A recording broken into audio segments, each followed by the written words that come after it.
Welcome back to the Lemon Factor. I'm Chad, and today I'm with our 2023 Toyota GR Supra, our newest project car, one of two, the other being our 10th generation Honda Accord 2.0 Touring.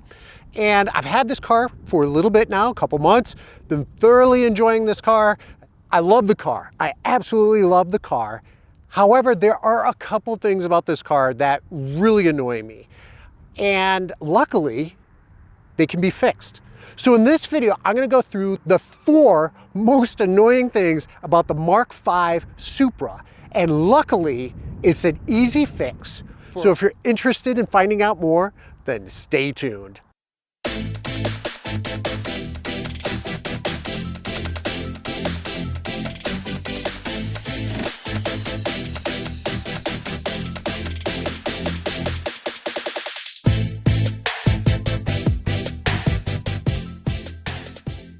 The first thing that I dislike about this car, when you open the door, the chime, the beep is so damn loud.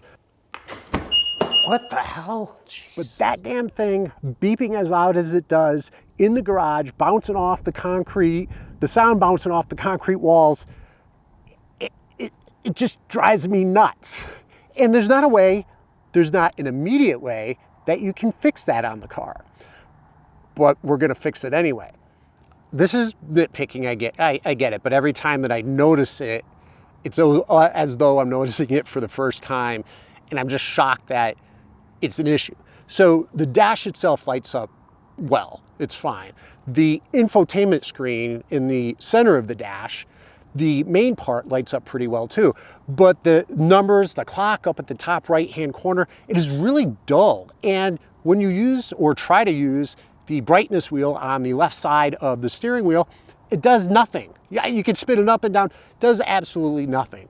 So when you're driving in the middle of the day, so it's more daytime, at night, you know, it's fine.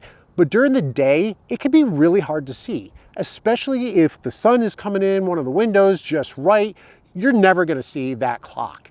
When you're putting the car in reverse, I like the fact that the side mirrors tilt downward, which is great because I am in the garage and it's a very tight space, and I want to make sure that I don't curb my rims on the side of the concrete. So I appreciate the fact that it's giving me that visibility. However, it goes down so far, all I'm looking at is the ground. I'm not looking behind me. As I'm looking in the side mirrors, it'd be great to also be able to see what's behind the car. This truly is super annoying to me.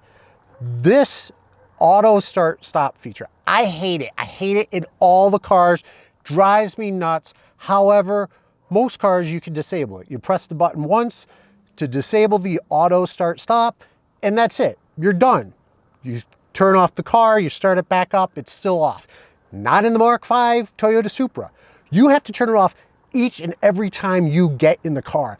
And I gotta tell you, when I forget and I come to my first stop sign or stoplight and the car turns off, immediately I think there's something wrong with the car. I don't like it. I wish you could disable it and have it disabled. And we can do that. No, not in the settings menu, but we can fix the auto start stop so it has memory. We can fix the tilting angle of the side mirrors. We can fix the brightness level of the infotainment screen, and we can adjust the chirp when you open and close the doors, amongst a hell of a lot of other things. So how are we gonna fix these 4 annoying things? And they are annoying. I know I'm nitpicking, except for the auto start stop. I really hate that.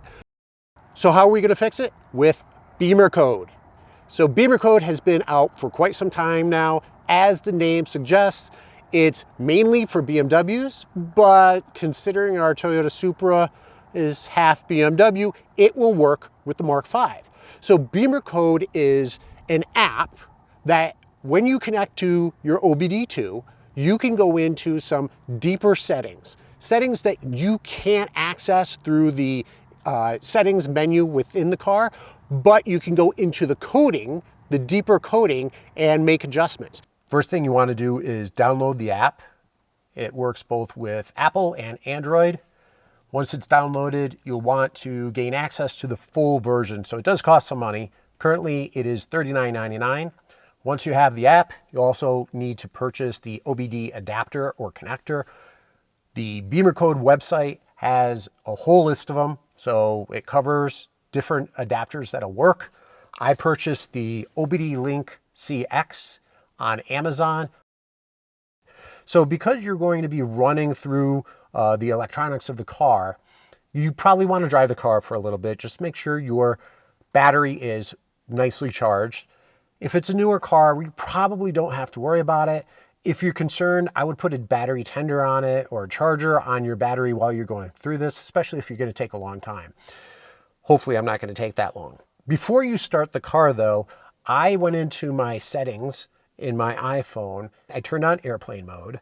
I disconnected the Wi-Fi because we're just going to work with Bluetooth. All we're going to work with is our phone talking to the Bluetooth connector wirelessly. And I also went into my display and brightness, and I turned off my auto lock. Once you have all that set up, you want to start the car in diagnostic mode. And it's really easy.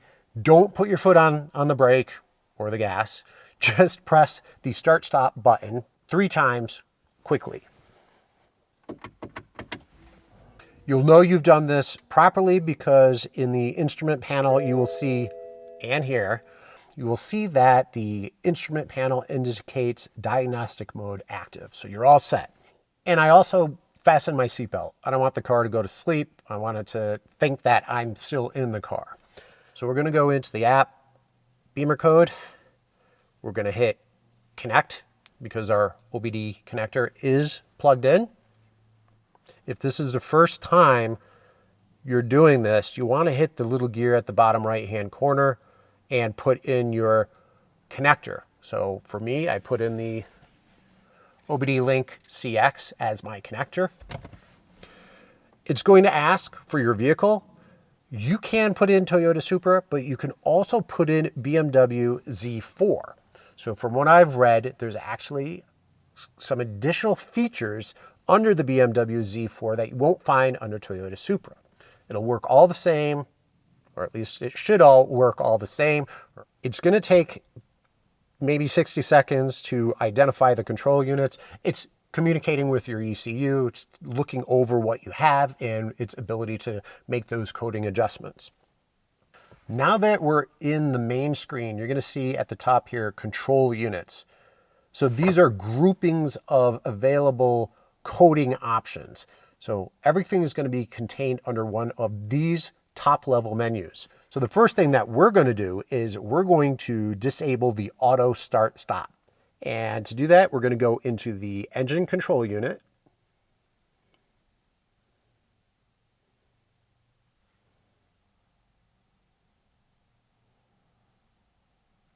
And right there at the top, you see the auto start stop function memory. So it's not active. It's not memory. It doesn't have it stored in memory. The last setting. So what we're going to change is if I turn this off and I never touch the button to turn it back on, it'll always remember that whether I turn the car off or not. And that's what I want. So let's go into the auto start stop function memory and we're going to activate it. So the memory is active. We're going to go back out. We are going to press the button that says code, which is located at the top right. Little disclaimer. And we're going to press start coding.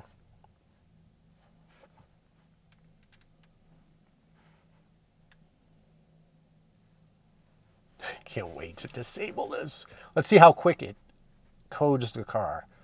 Finishing coding. So I have some movement activity on both the dash and the infotainment screen, and coding is successful. So that really didn't take all that long. So we're going to go back to the control units, that highest level menu, and we're going to adjust the brightness of the screen. This is not the dash in front of the steering wheel. This is the infotainment screen. Okay, so we're into head unit. I don't recommend going into expert mode unless you really know what you're doing. However, for this feature, I'm going to go into expert mode. Bottom left, and I am going to select option 3005, display pip config. and I'm going to look for dim variant. Dim, dim, dim, dim, dim, dim, dim, dim, dim, dim. Did I pass it? Oh, there it is. At the bottom, dim variant. I'm going to click on old. You would also hit the coding, same way as you did before. Number 3 is the side mirrors. The angle is too steep, and you have the ability to adjust the angle of the side mirrors when you put the car in reverse. And we're going to select the body domain controller. You can see underneath there, it says doors, windows, driving mode, lighting, mirrors, etc. Takes a little bit longer than I would have expected. I'm doing this for the first time here. So I didn't test this out. I didn't do it ahead of time. You're seeing this live. Hope I'm not screwing anything up. We're almost there. Here we go. All right, so we're in the body domain controller. So we're scrolling down to mirrors, and I'm going to choose the automatic mirror tilt value. There it is. You can see it's set at 71%. So that's pretty drastic. I'm gonna, you know what? I'm gonna choose maybe about 40 or 50%. Let's go with 40%. So click on 40, going back, and we're now back. I'm gonna hit code, and successful. So let's do the last one. It may not be a big deal for some of you, but for me, when I open the car door while I'm in the garage, that chirp, the sound, the beep is so damn loud. All I want is some volume adjustment just to tone it down. I don't know that we actually have the volume adjustment feature, but we have a disable. So we can go into the BimmerCode and we can disable that chirp. We're going to go back high level to the control units. We are going to click on, or we're going to press the head unit. Right at the top, acoustical confirmation. So checkbox acoustical lock confirmation. So we're going to activate it. It looks like then I'll have to go in settings and adjust it into the settings. So this isn't finished from this level here. So we go back to the high level and we're going to hit code. Like I said, you do get some activity on your infotainment screen and your dash. Coding successful. Awesome. So we have everything coded, right? At least the 4 things that I wanted to code. Looking through this, there's a hell of a lot of other features, which is pretty neat. I'll probably get to coding some additional features in the future, but for now, I think we're all set. Let's disconnect the BimmerCode. Let's start the car and let's see if these 4 coding features have been adjusted more to our liking, my liking. We're in the doors and key menu, and I have highlighted acoustical signal for lock, unlock, and now I'm going to disable that. So it shouldn't make any noise. We're going to test that out. You ready? Ah, beautiful. A reassuring click, which is fine, but no annoying beep. Let's close the door. Let's lock it again. It works. All right, let's test out our reverse. Now remember, it went down, what was it, 71% when we put it in reverse, and it was just too much. So let's see if that still gives me some visibility. And even if it doesn't, we can go back in and adjust the percentage.